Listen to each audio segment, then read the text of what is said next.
Hello students, आज के इस वीडियो में हम chapter number 7 the world of living का ई पार्ट सोल्व करेंगे। ई पार्ट जो है बच्चों वो लॉन्ग आंसर टाइप क्वेश्चंस हैं। तो यहाँ पर देखिए आपको फर्स्ट क्वेश्चन क्या दिया है। All living things respond to external stimuli, justify this statement with examples. तो देखो बच्चों, फर्स्ट क्वेश्चन में आपको क्या पूछा गया है कि जितने भी लिविंग थिंग्स होते हैं वो सभी रिस्पॉन्ड करते हैं एक्सटर्नल स्टिमुली को। ठीक है, तो आपने इस स्टेटमेंट को जस्टिफाई करना है कुछ एग्जाम्पल्स की हेल्प से। ठीक है, मतलब आपने बताना है कि किस तरह से लिविंग थिंग्स जो हैं वो रिस्पॉन्ड करती हैं एक्सटर्नल स्टिमुली को। क्लियर हो गया? तो बच्चों, इस क्वेश्चन के आंसर में आप फर्स्ट एग्जाम्पल लिखोगे कि animals like earthworm move away from light and saline media. ठीक है, इसका मतलब क्या हुआ कि अर्थवॉर्म जो है वो लाइट और स्लाइन मीडिया से दूर भागता है। ठीक है, तो यहाँ पर बच्चों अर्थवॉर्म जो था वो एक लिविंग ऑर्गेनिज्म थे और लाइट और स्लाइन मीडिया जो थे ये दोनों ही एक्सटर्नल स्टिमुली थे। ठीक है, तो हमने यहाँ पर क्या देखा कि अर्थवॉर्म जो कि एक लिविंग ऑर्गेनिज्म था वो रिस्पॉन्ड कर रहा था लाइट और स्लाइन मीडिया पर जो कि एक्सटर्नल स्टिमुली थे। ठीक है, तो यहाँ से ये बात क्लियर हो रही है कि लिविंग ऑर्गेनिज्म जो हैं वो एक्सटर्नल स्टिमुली पर रिस्पॉन्ड करते हैं। ठीक है, क्लियर हो गया फर्स्ट एग्जाम्पल। इसी तरह से बच्चों सेकंड एग्जाम्पल क्या है कि the tip of a shoot system tends to move towards light. बच्चों अब देखो सेकंड एग्जाम्पल में क्या बोला गया है कि सूट सिस्टम की जो टिप होती है वो लाइट की तरफ को मूव करती है। क्लियर है? अब बच्चों यहाँ पर देखो सूट सिस्टम क्या होता है। तो बच्चों प्लांट जो है उसको हम बेसिकली दो पार्ट में डिवाइड करते हैं। फर्स्ट पार्ट होता है प्लांट का रूट सिस्टम और सेकंड पार्ट होता है शूट सिस्टम। ठीक है, अब रूट सिस्टम क्या होता है? तो बच्चों जो हिस्सा जो है प्लांट का ज़मीन के अंदर होता है उस हिस्से को हम बोलते हैं रूट सिस्टम, और जो हिस्सा प्लांट का ज़मीन के बाहर होता है उस हिस्से को हम बोलते हैं शूट सिस्टम। ठीक है, तो इस एग्जाम्पल में बच्चों आपको क्या बोला गया था कि शूट सिस्टम जो है मतलब वो हिस्सा जो ज़मीन के बाहर है प्लांट का वो लाइट की तरफ को मूव करता है। क्लियर है? तो यहाँ पर भी जो है वो लिविंग थिंग्स या लिविंग ऑर्गेनिज्म जो है वो एक्सटर्नल स्टिमुली पर रिस्पॉन्ड कर रहा था। क्लियर हो गया सेकंड एग्जाम्पल भी। तो इसी तरह से बच्चों लास्ट है आपका थर्ड एग्जाम्पल। तो थर्ड एग्जाम्पल में क्या बोला गया है कि the drooping of a leaf of a touch me not plant is a response to the touch stimulus. इसका मतलब क्या हुआ बच्चों कि जैसे ही हम टच मी नॉट प्लांट को जो है वो टच करते हैं वैसे ही उसके जो पत्ते हैं वो मुरझा जाते हैं। ठीक है, तो यहाँ पर भी जो है वो लिविंग ऑर्गेनिज्म जो थे वो रिस्पॉन्ड कर रहा था एक्सटर्नल स्टिमुली पर। ठीक है, तो बच्चों यहाँ पर हमें इन तीनों एग्जाम्पल से ये क्लियर हुआ कि जितने भी लिविंग थिंग्स होते हैं वो सभी ही एक्सटर्नल स्टिमुली पर रिस्पॉन्ड करते हैं। तो ये हो जाएगा बच्चों आपका फर्स्ट क्वेश्चन का आंसर। अब नेक्स्ट हम चलते हैं क्वेश्चन नंबर सेकंड की तरफ। तो नेक्स्ट है बच्चों आपका question number second. A cloud is considered as non living even though it can move and can grow bigger, explain why। बच्चों क्वेश्चन नंबर सेकंड में आपको बोला गया है कि क्लाउड्स जो हैं उनको हम नॉन लिविंग कंसीडर करते हैं, जबकि क्लाउड्स जो हैं वो मूव भी कर सकते हैं और ग्रो भी कर सकते हैं। ठीक है, तो बच्चों इस क्वेश्चन के आंसर में हमें इसी बात को एक्सप्लेन करना है कि जबकि क्लाउड जो हैं वो लिविंग ऑर्गेनिज्म की तरह मूव और ग्रो कर सकते हैं, तब हम क्यों उनको लिविंग थिंग्स कंसीडर नहीं करते हैं, क्यों हम उनको नॉन लिविंग में ही कंसीडर करते हैं। क्लियर है? तो बच्चों इस क्वेश्चन के आंसर में आप फर्स्ट रीज़न लिखोगे it can't breathe like living things. इसका मतलब हुआ कि क्लाउड्स जो हैं वो ब्रीथ नहीं कर सकते हैं लिविंग थिंग्स की तरह। तो एक तो ये रीज़न आ जाएगा। और इसी तरह से बच्चों सेकंड रीज़न आ जाएगा it can't take food items. ठीक है, इसका मतलब हुआ कि क्लाउड्स जो हैं वो फूड आइटम को भी नहीं खा सकते हैं।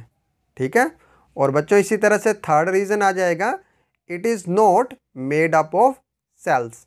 ठीक है, इसका मतलब क्या हो जाएगा कि क्लाउड्स जो हैं वो लिविंग ऑर्गेनिज्म की तरह सेल से भी नहीं बने होते हैं।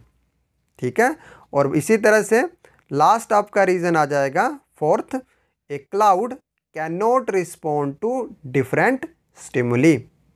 इसका मतलब हो जाएगा कि क्लाउड जो हैं वो डिफरेंट स्टिमुली को रिस्पॉन्ड भी नहीं कर सकते हैं। क्लियर हो गया?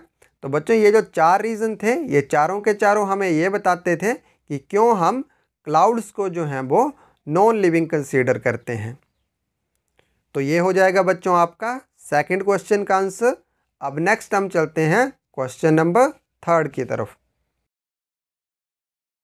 तो नेक्स्ट है बच्चों आपका question number third, right 2 points of differences between, first है हर्ब्स एंड श्रब्स और सेकंड है श्रब्स एंड ट्रीज।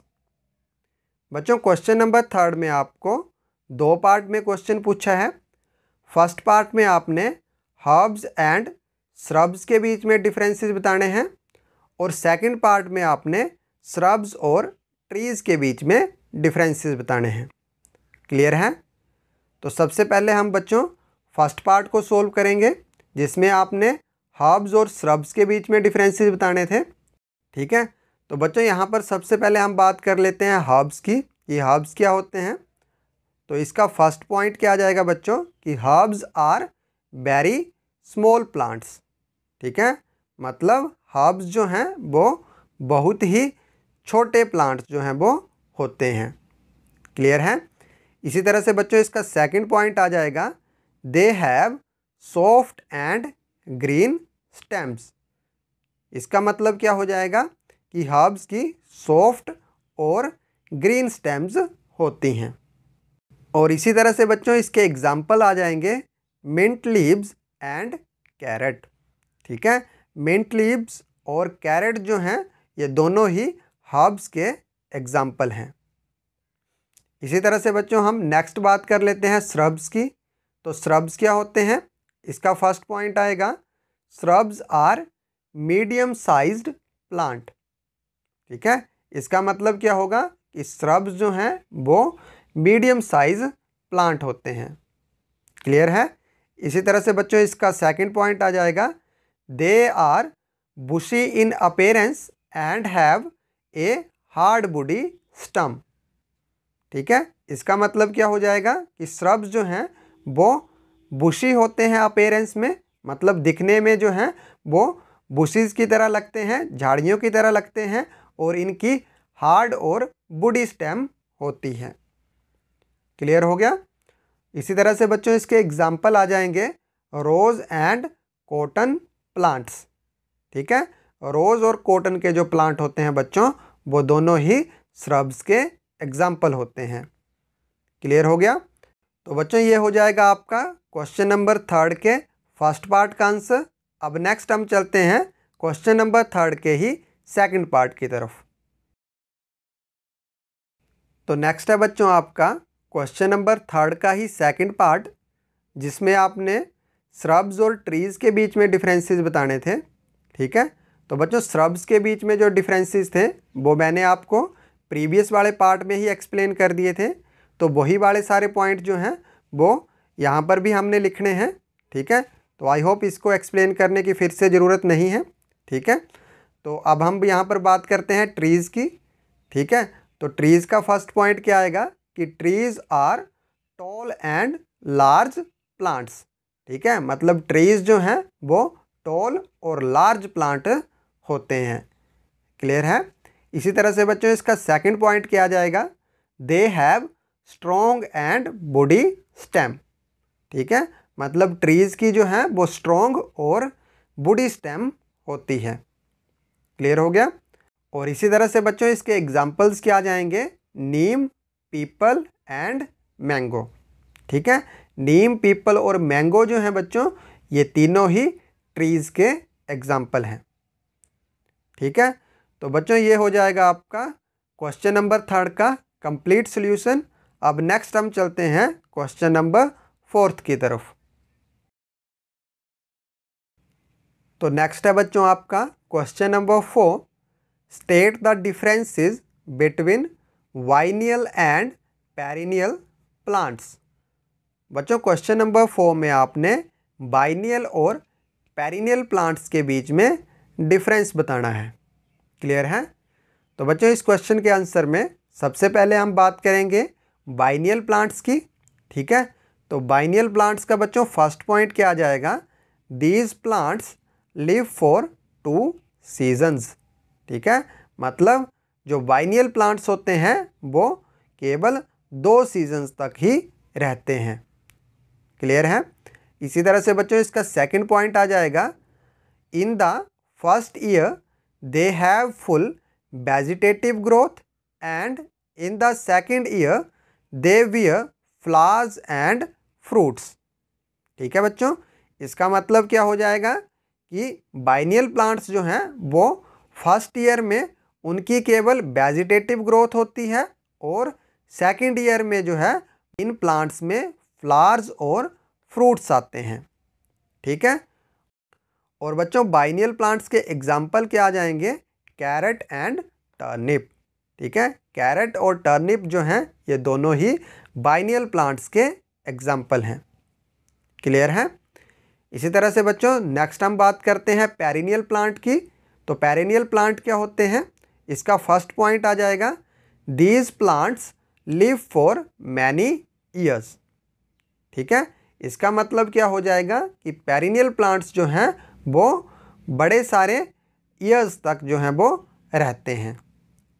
ठीक है, और इसी तरह से बच्चों इसका सेकंड पॉइंट आ जाएगा, they produce flowers and fruits many time in their life time. इसका मतलब क्या हो जाएगा बच्चों कि जो पेरिनियल प्लांट्स होते हैं वो फ्लावर्स और फ्रूट्स को अपने लाइफ टाइम में काफ़ी बार जो हैं वो प्रोड्यूस करते हैं। ठीक है, और बच्चों पेरिनियल प्लांट्स के एग्जाम्पल क्या आ जाएंगे, मैंगो एंड गावा। ठीक है, मैंगो और गावा जो हैं ये दोनों ही पेरिनियल प्लांट के एग्जाम्पल होंगे। तो ये हो जाएगा बच्चों आपका 4th क्वेश्चन का आंसर। अब नेक्स्ट हम चलते हैं क्वेश्चन नंबर 5 की तरफ। तो नेक्स्ट है बच्चों आपका question number 5th, name 2 types of terrestrial plants, how do they differ on the basis of their habitat and water requirements. बच्चों क्वेश्चन नंबर 5th में देखो आपको क्या पूछा गया है, आपको बोला गया है कि आपने टेरेस्ट्रियल प्लांट्स के 2 टाइप्स के नाम बताने हैं और फिर आपने ये भी बताना है कि ये जो 2 टाइप्स के टेरेस्ट्रियल प्लांट्स होते हैं ये किस तरह से डिफ़र करते हैं एक दूसरे से अपने हैबिटेट और वाटर रिक्वायरमेंट की वजह से। क्लियर हो गया। तो बच्चों इस क्वेश्चन के आंसर में आप लिखोगे 2 types of terrestrial plants are, first आएगा मेसोफाइट और सेकंड होगा जाइरोफाइट। ठीक है, इसका मतलब क्या हुआ कि 2 तरह के जो टेरेस्ट्रियल प्लांट होते हैं वो मेसोफाइट और जाइरोफाइट होते हैं। ठीक है, तो ये तो हो गया बच्चों आपका फर्स्ट पार्ट का आंसर। अब आप जो हैं वो सेकंड पार्ट का आंसर करोगे जिसमें आप मेसोफाइट और जाइरोफाइट के बीच में उनके हैबिटेट और वाटर रिक्वायरमेंट के बेसिस पर डिफरेंसेस बताओगे। ठीक है, तो यहाँ पर सबसे पहले हम बात करते हैं मेसोफाइट की। तो मेसोफाइट क्या होते हैं, these plants grow on land and need moderate amount of water supply for their survival. ठीक है, इसका मतलब क्या हुआ बच्चों कि जो मेसोफाइट कैटेगरी के प्लांट्स होते हैं वो लैंड पर ग्रो करते हैं और उनको अपने सर्वाइवल के लिए जो है वो मॉडरेट अमाउंट ऑफ वाटर की ज़रूरत होती है। क्लियर है। और बच्चों मेसोफाइट के एग्जाम्पल क्या आ जाएंगे? Mango tree and Apple tree. ठीक है, मैंगो ट्री और एप्पल ट्री जो हैं ये दोनों ही मेसोफाइट के एग्जाम्पल्स हैं। ठीक है, इसी तरह से नेक्स्ट बच्चों हम बात करते हैं ज़ाइरोफाइट की। तो ज़ाइरोफाइट क्या होते हैं? These plant grow in desserts, they need very small amount of water for their survival. ठीक है, इसका मतलब क्या हो जाएगा बच्चों कि जो ज़ाइरोफाइट होते हैं वो ग्रो करते हैं डेजर्ट में। ठीक है, और उनको जो है वो अपने सर्वाइवल के लिए स्मॉल अमाउंट ऑफ वाटर की ज़रूरत होती है। क्लियर हो गया। और इसी तरह से बच्चों ज़ाइरोफाइट के एग्जाम्पल आ जाएंगे कैक्टी एंड बबूल। ठीक है, कैक्टी और बबूल जो हैं ये दोनों ही ज़ाइरोफाइट के एग्जाम्पल होंगे। तो इसी के साथ बच्चों आपका क्वेश्चन नंबर 5 का जो सॉल्यूशन था वो भी कंप्लीट होता है। अब नेक्स्ट हम चलते हैं क्वेश्चन नंबर 6 की तरफ। तो नेक्स्ट है बच्चों आपका question number 6, how are vertebrates different from invertebrates. बच्चों क्वेश्चन नंबर 6 में आपको पूछा गया है कि वर्टेब्रेट्स जो होते हैं वो किस तरह से डिफरेंट होते हैं इनवर्टेब्रेट्स से। ठीक है, मतलब बच्चों आपको इस क्वेश्चन के आंसर में वर्टेब्रेट्स और इनवर्टेब्रेट्स के बीच में डिफरेंसेस बताने हैं। क्लियर है। तो बच्चों यहाँ पर सबसे पहले हम बात करते हैं वर्टेब्रेट्स की। ठीक है, तो वर्टेब्रेट्स का फर्स्ट पॉइंट क्या आ जाएगा?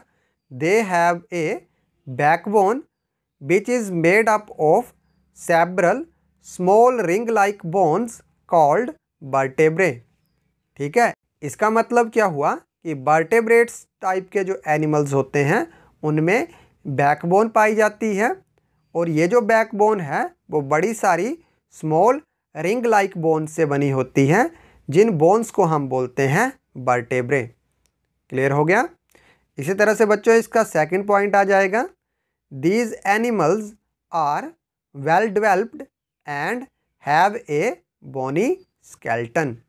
ठीक है, इसका मतलब क्या हुआ कि वर्टेब्रेट टाइप के जो एनिमल्स होते हैं वो वेल डेवलप होते हैं, मतलब बड़े अच्छे तरीके से डेवलप हुए होते हैं और इनका जो है वो बोनी स्केल्टन होता है, मतलब इनका जो स्केल्टन है वो हड्डियों से बना हुआ होता है।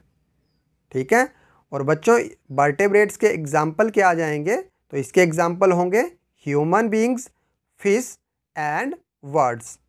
ठीक है, ह्यूमन बीइंग, फिश और बर्ड्स जो हैं बच्चों ये तीनों ही जो हैं वो वर्टेब्रेट्स के एग्जाम्पल होंगे, क्योंकि इन तीनों में ही जो है वो बैकबोन पाई जाती है।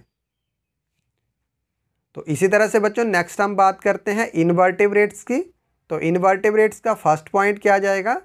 They do not have a backbone. इसका मतलब हुआ कि जो इनवर्टेब्रेट्स होते हैं उनमें बैकबोन नहीं पाई जाती है। और इसी तरह से बच्चों इसका सेकंड पॉइंट आ जाएगा, these animals have a soft body. मतलब जो इनवर्टेब्रेट्स होते हैं उन एनिमल्स की जो बॉडी है वो बड़ी ही सॉफ्ट होती है। और इसी तरह से बच्चों इनवर्टेब्रेट्स के एग्जाम्पल क्या आ जाएंगे? Earthworm, octopus and starfish. ठीक है, अर्थवॉर्म, ऑक्टोपस और स्टारफिश जो हैं ये तीनों ही इनवर्टेब्रेट्स के एग्जाम्पल हैं, क्योंकि इन तीनों में ही जो है वो बैकबोन नहीं पाई जाती है। तो बच्चों ये हो जाएगा आपका 6th क्वेश्चन का आंसर। अब नेक्स्ट हम चलते हैं क्वेश्चन नंबर 7 की तरफ। तो नेक्स्ट है बच्चों आपका question number 7, write any 4 uses of animals in our daily life. बच्चों क्वेश्चन नंबर 7 में आपको एनिमल्स के कोई 4 यूजेस पूछे हैं हमारी डेली लाइफ में। क्लियर है। तो बच्चों इस क्वेश्चन के आंसर में आप फर्स्ट यूज़ लिखोगे, we get many different products like leather, wool and silk from animals. इसका मतलब क्या हुआ कि हमें बड़े सारे डिफरेंट प्रोडक्ट्स मिलते हैं एनिमल से, जैसे कि लेदर हो गया, वूल हो गया और सिल्क हो गया। क्लियर है? तो ये आपका फर्स्ट यूज़ आ जाएगा। इसी तरह से बच्चों आपका सेकंड यूज़ क्या आ जाएगा, we get many edible products like milk, meat etcetera. इसका मतलब क्या हुआ कि हमें बड़े सारे एडिबल प्रोडक्ट्स मतलब खाने वाले प्रोडक्ट्स जो हैं वो भी मिलते हैं एनिमल्स से, जैसे कि मिल्क और मीट। क्लियर है? तो ये आपका सेकंड यूज़ आ जाएगा। इसी तरह से बच्चों इसका थर्ड यूज़ क्या आ जाएगा, animals like camel and horse are used for transportation of materials and humans. ठीक है, इसका मतलब क्या हुआ बच्चों कि कैमल्स और हॉर्स जैसे जो एनिमल्स होते हैं उनका यूज़ हम मटेरियल और ह्यूमंस की ट्रांसपोर्टेशन के लिए भी करते हैं। मतलब ह्यूमन और मटेरियल्स को एक जगह से दूसरी जगह ले जाने के लिए भी हम एनिमल्स का यूज़ करते हैं। क्लियर हो गया? तो ये हो जाएगा बच्चों आपका थर्ड यूज़। और इसी तरह से बच्चों फोर्थ यूज़ आएगा, animal excreta are used as manure and for producing गोबर गैस। इसका मतलब क्या हुआ बच्चों कि एनिमल एक्सक्रीटा जो है मतलब एनिमल्स का जो वेस्ट होता है उसका हम यूज़ करते हैं मैन्योर के लिए, मतलब खाद के लिए भी हम उसका यूज़ करते हैं, और हम उससे जो है वो गोबर गैस भी बनाते हैं। क्लियर है? तो ये हो जाएगा बच्चों आपका क्वेश्चन नंबर 7 का आंसर। और इसी के साथ आपका चैप्टर नंबर 7 के ई पार्ट का जो सॉल्यूशन था वो भी कंप्लीट होता है।